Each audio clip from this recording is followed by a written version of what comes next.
Hi, guys.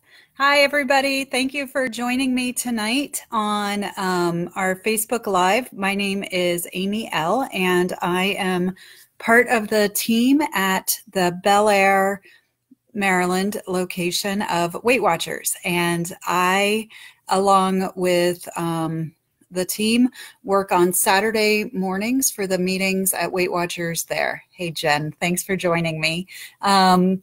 And listen, anyone is welcome to come to a meeting as our guest if you just want to check out what Weight Watchers is like. I know, Jen, it's the best, right? Saturday mornings at Bel Air are amazing, just such great group. But anyway, you didn't come to listen about that. You came to listen about vacation strategies. And I know it's late in the year.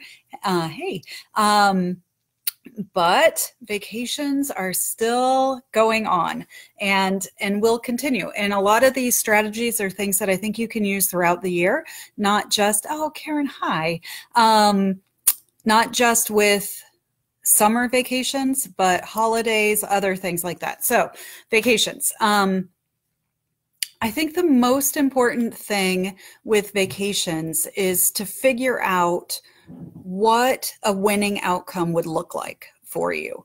And let me be really clear, that doesn't mean that you're going to approach every vacation like, I'm going to lose weight. Like, that might not be realistic for the vacation that you're going on. But coming up with some kind of a vacation strategy of what would a winning outcome look like here. And that could be anything. Like, maybe your winning outcome is I'm only going to gain like 5 pounds. Or maybe your winning strategy is I'm going to try to maintain my weight. Or maybe your winning strategy is I'm going to try to keep losing at the rate I have been losing. But let's get beyond the scale a little bit and think about other winning outcomes you could come up with.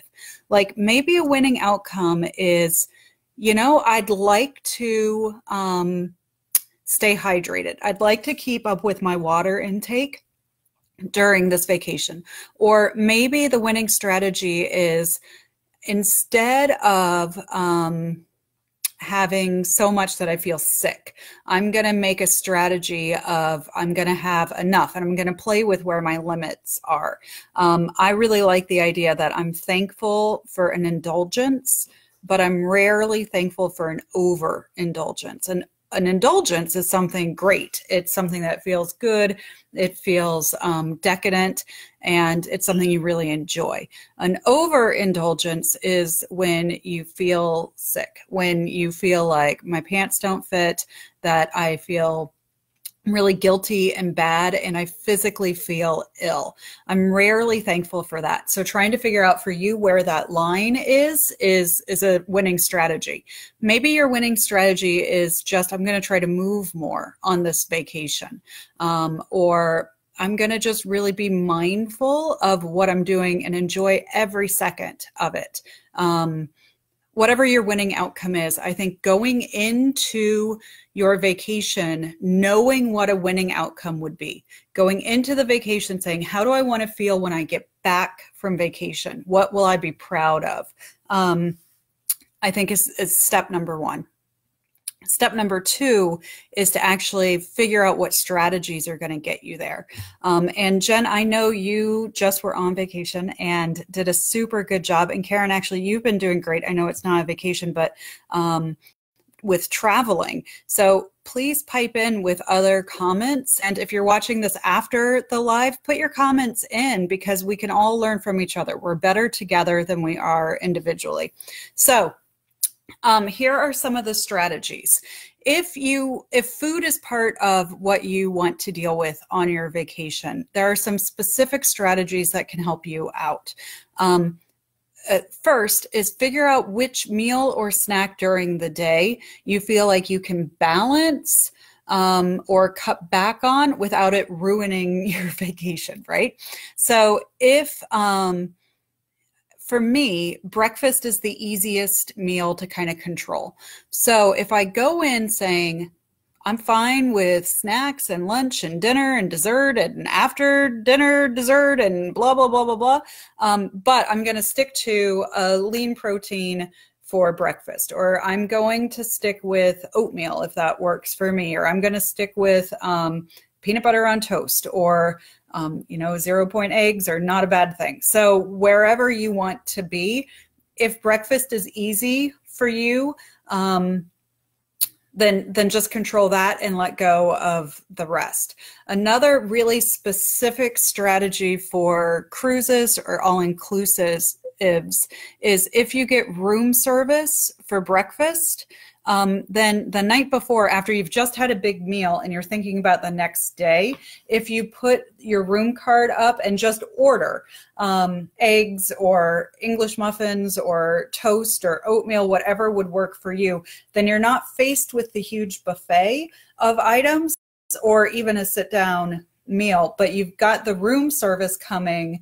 You don't have to go into that environment. You just have it at your leisure. It's also really nice to have piping hot coffee first thing in the morning on a cruise.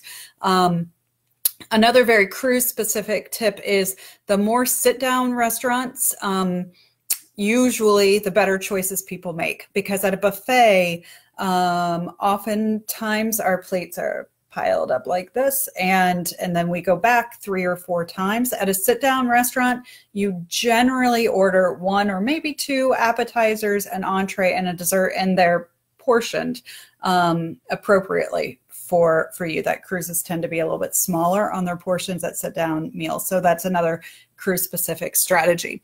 If part of your strategy instead is on activity, you can come up with some great strategies to help you get activity that doesn't feel burdensome. And if you know me, I really do enjoy most activity.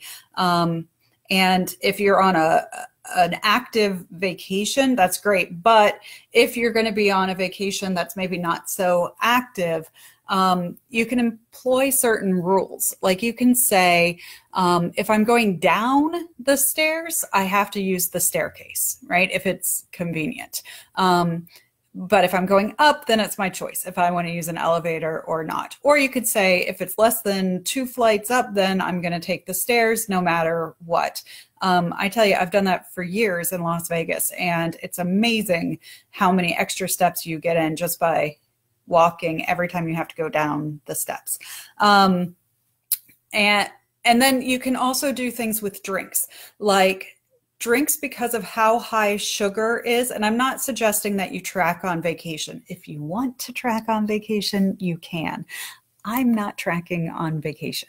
But if tracking makes you empowered and tracking gives you kind of that freedom within a framework and it's something you love to do, then track. This is freestyle, right? You are free to style this in the way that works best for you. But I do know that a small margarita, a 6-ounce margarita, is 17 points. 17 points for a small margarita. That's no ice, but a small margarita. Whereas I can have a glass of wine for 4 or 5 points, or I can have a light beer for 2 or 3 points. And if I love the margarita, I'm going to have that. If I don't, or if I'm gonna, maybe the first one is a margarita and then I move to a lower point option. Just know the values of things, so that way you're not shocked afterwards. And I think that part of that is also just figure out what it wouldn't be vacation without. So if on vacation you always get a certain kind of ice cream on the boardwalk, right? Then get that ice cream. But maybe the chips that you say no to every other day are not the thing that you're going to spend your points on. Okay, my last strategy, because I can tell I'm running out of time, is have a wheels down strategy. Have a vacation is from the time the airplane or the car or the train or the boat leaves until it comes back. Vacation, if you get back from vacation on Sunday and you're a Saturday morning member, vacation does not continue from that Sunday until that Saturday, right? Like, it's not, have a wheels down strategy. So like if you are a Saturday member, you get back on a Sunday, Maybe on Monday, you pop into a meeting, you find out what they've been talking about. You step on the scale if that's part of your strategy, or you avoid the scale, but still you check in, you see the green chairs, you see what's going on. Have a meal, have something easy that you're going to have the first day that you get back from vacation. So if you know that you're getting in the afternoon and you're probably not going to run to the grocery store, have things on hand in the pantry that you can pull together to make a meal. And actually, there's a really good one, but I don't know the points of it, but you can look it up. That's all freezer and pantry stuff. And it's from Hungry Girl. You take a package of the family size broccoli, cauliflower, and cheese. Yeah. And then I use a frozen veggie crumbles. I use Morningstar brand. And I just use that because you don't have to cook it. You don't have to cook it. It's already cooked. It's soy. You mix those two things together and you put it in a casserole pan. And then you take mashed potato flakes, just the flakes in a box. You mix it with some water and you put it on top, and it makes like a shepherd's pie, right? Because the cheese sauce and the soy meat and the broccoli and cauliflower all mix together, and then the potatoes on top, and then you bake it. And so it's a really easy one that you could have the things in your freezer, in your pantry. You don't have to rely on anything that's gone bad in your refrigerator. It doesn't have to be that. It might be that you pre-make some frozen meals and have them, or you say, we're going to go to a fast food restaurant that I know I can make good choices, or heck, we're going to order a pizza, but I'm only going to have 2 slices and not 4 for our wheels down meal. But have a strategy that no matter what happens on vacation, it ends when you're back from vacation. Most of us don't get in trouble because we were on a 5-day cruise. Most of us don't get in trouble because we were at an all-inclusive for a week. That's not the thing that makes the difference. What makes a difference is when you get back from vacation and you hang on to maybe some unhealthy choices for the rest of that week. And then you skip your way in because you feel like, well, if I just have one more week, then I can get back and I won't feel so bad. And so you skip it. And pretty soon it's been a couple of months and now it's Halloween and we're thinking about holidays. And then we're like, well, I'll just wait until January. Don't do that to yourself. Don't do it. Come into the meeting. I promise nobody's going to judge you because every single person in there has done the exact same thing. So we get it. We really do. And we can help you get back on track. I would love to see you at the meeting. I know I missed a lot of you, but hi, everybody. Hi, Colette. And I actually cannot see the comments, most of the comments. So I'm hoping that people are putting other strategies out so we can help each other with vacation. That's all I have.